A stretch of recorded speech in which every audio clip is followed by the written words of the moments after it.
আজ হলো মহাশিবরাত্রি। শিব হলেন হিন্দু ধর্মের সর্বোচ্চ দেবতা, যিনি সৃষ্টি, স্থিতি ও প্রলয়ের কারণ। এই বছর শিবরাত্রি পড়েছে আজ, অর্থাৎ ২৬শে ফেব্রুয়ারি। অদ্ভুত সমাপতনে আজকেই আবার মহাকুম্ভের শেষ স্নান ও মেলার অন্তিম দিন। শিবপুরাণ অনুসারে আদি শক্তির অনন্ত আধার মহাদেব, তিনি সর্বপ্রথম। শাক্ত সম্প্রদায়ের মধ্যে প্রধান আরাধ্য দেবতা তিনি। শাস্ত্রমতে মহাদেবের আরাধনার শ্রেষ্ঠ দিন হল এই মহাশিবরাত্রির দিন। বিশ্বাস করা হয় যে এই দিন উপোস করে ভক্তিভরে পূজা করলে সন্তুষ্ট হন শিব, ভক্তদের মনোবাঞ্ছা পূর্ণ করেন তিনি। কথিত আছে, এই দিন সঠিক নিয়ম মেনে কুমারী মেয়েরা যদি ব্রত পালন করেন তাহলে শিবের মতো জীবনসঙ্গী পান তারা। হিন্দু শাস্ত্র অনুসারে দেবাদিদেব মহাদেব এবং দেবী পার্বতীর বিয়ের দিন হল এই মহাশিবরাত্রি। ফাল্গুন মাসের কৃষ্ণপক্ষের চতুর্দশী তিথিতে পালিত হয় এই মহাশিবরাত্রির ব্রত। হিন্দু শাস্ত্র মতে সকল ব্রতের শ্রেষ্ঠ ব্রত হল মহাশিবরাত্রির ব্রত। ওম নমঃ শিবায়। আজ আমি আপনাদের শিব পুরাণ পাঠের ও শ্রবণের গুরুত্ব এবং মাহাত্ম্য কথা সম্পর্কে অতি সংক্ষিপ্তভাবে আলোচনা করব।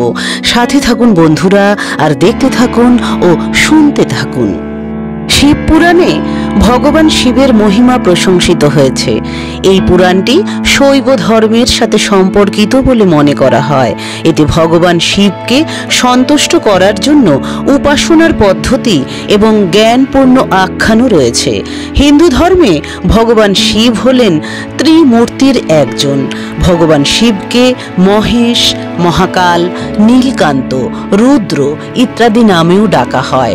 এটা বিশ্বাস করা হয় যে ভগবান শিব একজন মহান যোগী ছিলেন, সেই কারণে তাকে আদি যোগী নামও দেওয়া হয়েছে। হিন্দু ধর্ম অনুসারে ভগবান শিবকে একজন দেবতা হিসেবে বর্ণনা করা হয়েছে, যিনি অত্যন্ত দয়ালু, তার ভক্তদের আন্তরিক আহ্বানে সন্তুষ্ট হন। তবে যখন ভগবান শিব রেগে যান তখন সমগ্র সৃষ্টি কাঁপতে শুরু করে। সমগ্র ভারতবর্ষের পাশাপাশি বিশ্বজুড়ে শিবের সকল ভক্তরা ভগবান শিবের কাছে সুখ শান্তি কামনা করেন। শিব পুরাণ ভগবান শিবের ভক্তদের জন্য অত্যন্ত গুরুত্বপূর্ণ। এই পুরাণে স্নেহ, দয়া ও করুণার প্রতিমা হিসাবে শিবকে মহিমান্বিত করা হয়েছে। এই পুরাণ পাঠ করলে ভক্তদের মধ্যে একই রকম গুণাবলী অনুপ্রাণিত হয়, অর্থাৎ ভক্তদের চরিত্রও ভগবান শিবের মতো হতে শুরু করে। যারা শিব পুরাণ পদ্ধতিগতভাবে পাঠ করেন তারা জীবন মৃত্যুর চক্র থেকে মুক্তি পান।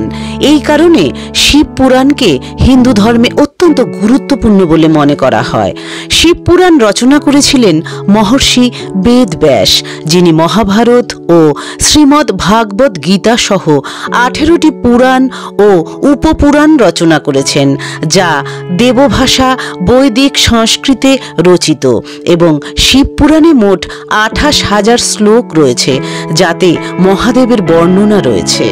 সনাতন ধর্মে সমস্ত পুরাণের মধ্যে শিব পুরাণকে সর্বোচ্চ মর্যাদা দেওয়া হয়েছে। শিব পুরাণের অংশগুলিকে সংহিতা বলা হয়।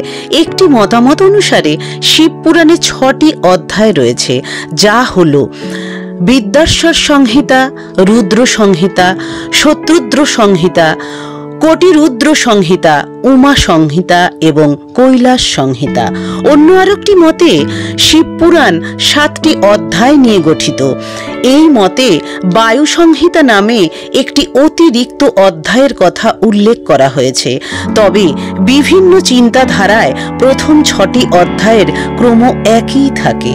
এই সম্পর্কে বিস্তারিত আলোচনা এই ছোট ভিডিওর মাধ্যমে সম্ভব নয়, তাই এর বিস্তারিত আলোচনায় গেলাম না। শিব পুরাণ পাঠ ও শ্রবণে ব্যক্তির সমস্ত ইচ্ছা পূর্ণ হয়, ব্যক্তির জীবন থেকে দুঃখ কষ্ট চলে যায়। ভগবান শিব সকলের ইচ্ছা দ্রুত পূরণ করেন। এটা বিশ্বাস করা হয় যে যারা নিঃসন্তান এই ধরনের ব্যক্তিদের শিব পুরাণ পাঠ ও শ্রবণ করা উচিত। এর মাধ্যমে নিঃসন্তান দম্পতি সন্তান লাভ করেন।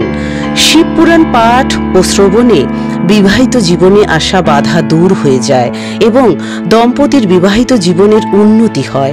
এটাও বিশ্বাস করা হয় যে শিব পুরাণ পাঠ ও শ্রবণে পাপ মোচন হয় এবং মানুষ পুণ্য লাভ করে। যে সর্বদা শিব পুরাণ পাঠ করে সে মুক্তি লাভ করে এবং ভগবান শিবের আশীর্বাদ লাভ করে।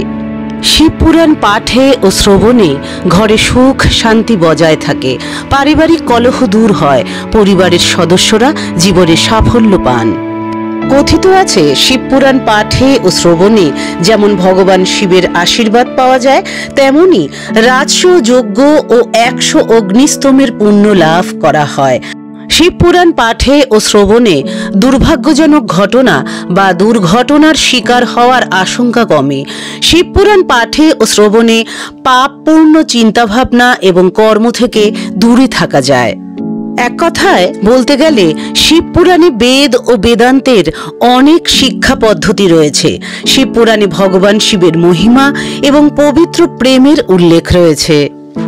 আসল কথা হলো শিব পুরাণের বিশেষত্ব হলো এই যে শিবের মাহাত্ম্য, শিবলিঙ্গের পূজার উপকারিতা, শিব কেন্দ্রিক সৃষ্টিতত্ত্ব, দেবতাদের মধ্যে সম্পর্ক, নীতিশাস্ত্র, যোগ, তীর্থস্থান, ভক্তি, নদী, ভূগোল ইত্যাদি বিষয়ে আলোচনা করা। মহাশিবরাত্রির দিনে শিব পুরাণের মাহাত্ম্য ও গুরুত্ব সম্পর্কে সংক্ষিপ্ত আলোচনামূলক ভিডিও আপনাদের বন্ধুরা কেমন লাগলো অবশ্যই জানাবেন।